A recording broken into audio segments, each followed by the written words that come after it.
ஏப்பா, இன்னைக்கு திருமறை குர்ஆன்ல இருந்து ஒரு வசனத்தை உங்கள் கவனத்துக்கு நான் கொண்டு வரேன். அந்த வசனத்தில் அல்லாஹு சொல்லக்கூடிய செய்தி என்னன்னு தெரியுமா?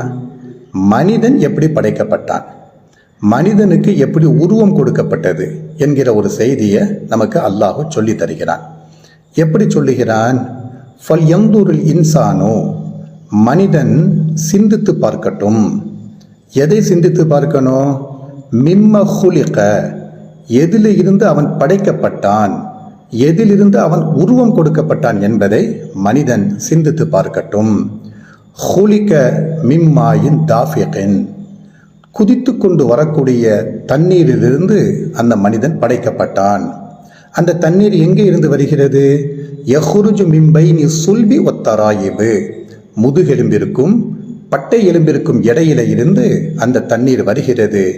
இதை மனிதன் சிந்தித்து பார்க்கட்டும் என்பதாக திருமறை குர்ஆனில் மனித படைப்பை பற்றி அல்லாஹ் ரப்பல் ஆலமீன் சொல்லி காட்டுகிறான்.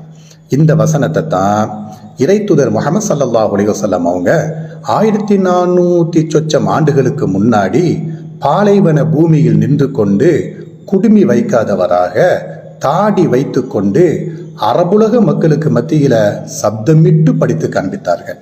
அப்ப இந்த வசனத்துல மனித படைப்பை பற்றி அல்லாஹ் ரப்பல் ஆலமீன் சொல்லுகிறான். இதை நாம புரிஞ்சுக்கிடணும். நவீன மருத்துவத்திற்கு சவால் விடக்கூடிய வசனம்.